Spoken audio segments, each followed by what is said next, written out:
بسم اللہ الرحمن الرحیم۔ صرف 5 منٹ کا مدرسہ قرآن و حدیث کی روشنی میں 33واں دن 3 صفر المظفر۔ نمبر 1، اسلامی تاریخ۔ حضرت یوسف علیہ السلام کی آزمائش۔ تمام انبیاء کرام کی طرح حضرت یوسف علیہ السلام کو بھی اللہ کی رضا و خوشنودی حاصل کرنے کے لیے سخت آزمائشوں سے گزرنا پڑا۔ چنانچہ والد محترم کی شفقت و محبت سے محروم کرنے کے لیے سوتیلے بھائیوں نے سازش کر کے آپ کو اندھیرے کنویں میں ڈال دیا، پھر ایک قافلے کے ذریعے عزیز مصر کے ہاتھوں بیچ دیے گئے۔ چند سال ہی گزرے تھے، عزیز مصر کی بیوی نے سازش پر تقریباً 9 سال جیل میں رہنا پڑا۔ جب آپ نے ان تمام مراحل کو صبر و استقامت کے ساتھ طے کر لیا تو اللہ تعالیٰ نے آپ کے اندر حلم و وقار، امانت اور دیانت اور عزت و شرافت جیسی صفات مکمل طور پر پیدا فرما دی۔ آپ کے اس صبر و استقامت کی بنا پر بچھڑے ہوئے بھائیوں کو ملا دیا، والد کی گئی ہوئی بینائی واپس کر دی، اور سب سے بڑھ کر آپ کو جیل خانے سے نکال کر نبوت اور حکومت سے بھی سرفراز فرما دیا۔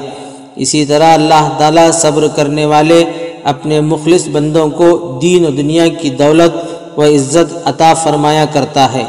نمبر 2، اللہ کی قدرت۔ آنکھ کی بناوٹ۔ اللہ تعالیٰ نے انسان کی آنکھیں بنائی جن کی پتلیوں میں لاکھوں بلب روشنی کے لیے لگا دے۔ ان میں کچھ بلب ایسے ہیں جن سے رنگ کا پتہ چلتا ہے، کچھ ایسے ہیں جن سے دوری کا پتہ چلتا ہے، کچھ ایسے ہیں جن سے سائز کا پتہ چلتا ہے۔ اگر ان میں سے ایک بھی بلب بجھ جائے تو کالے گورے، دوری نزدیکی اور موٹے پتلے ہونے کا علم ختم ہو جائے اور تمام چیزیں ایک جیسی نظر آنے لگیں۔ آنکھ کے اندر اتنے سارے بلب کا روشن کرنا اللہ تعالیٰ کی بڑی قدرت ہے۔ نمبر 3، ایک فرض کے بارے میں، جمعہ کی نماز ادا کرنا۔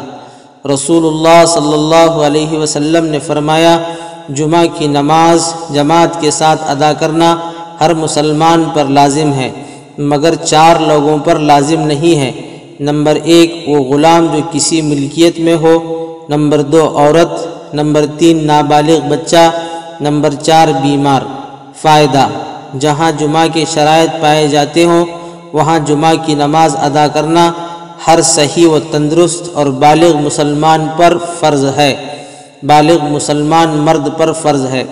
نمبر 4، ایک سنت کے بارے میں، دروازے پر سلام کرنا۔ رسول اللہ صلی اللہ علیہ وسلم جب کسی گھر کے دروازے پر آتے تو بالکل سامنے کھڑے نہ ہوتے بلکہ دائیں طرف یا بائیں طرف تشریف فرما ہوتے اور السلام علیکم فرماتے۔ نمبر 5، ایک اہم عمل کی فضیلت، مسجد سے تکلیف دینے والی چیز کو دور کرنا۔ رسول اللہ صلی اللہ علیہ وسلم نے فرمایا، جس نے مسجد سے ایسی چیز باہر کر دی جس سے تکلیف ہوتی تھی، جیسے کوڑا کرکٹ، کانٹا، کنکر، پتھر، تو اللہ تعالیٰ اس کے لیے جنت میں ایک گھر بنا دے گا۔ نمبر 6، ایک گناہ کے بارے میں، قبلے کی طرف تھوکنا۔ رسول اللہ صلی اللہ علیہ وسلم نے فرمایا، جس نے قبلہ رخ بلغم اور تھونک پھینکا وہ قیامت کے دن اس حالت میں آئے گا کہ وہ بلغم اس کے دونوں آنکھوں کے درمیان چپکا ہوا ہوگا۔ نمبر 7، دنیا کے بارے میں، دنیا آخرت میں کامیابی کا ذریعہ ہے۔ رسول اللہ صلی اللہ علیہ وسلم نے فرمایا، دنیا ایسے آدمی کے لیے بہت ہی اچھا گھر ہے جو اس کو آخرت میں کامیابی کا ذریعہ بنائے اور اللہ تعالیٰ کو اس کے ذریعے راضی کر لے، اور وہ ایسے آدمی کے لیے بہت ہی برا گھر ہے جس کو آخرت کے کاموں سے روک دے اور اللہ تعالیٰ کو ناراض کر دے۔ نمبر 8، آخرت کے بارے میں، انصاف کا ترازو۔ قرآن میں اللہ تعالیٰ فرماتا ہے، قیامت کے دن ہم انصاف کا ترازو قائم کریں گے اور کسی پر ظلم نہ ہوگا۔ اگر رائی کے دانے کے برابر بھی کوئی عمل ہوگا تو ہم اس کو حاضر کر دیں گے اور ہم حساب لینے والے کافی ہیں۔ نمبر 9، طب نبوی سے علاج، راکھ سے زخم کا علاج۔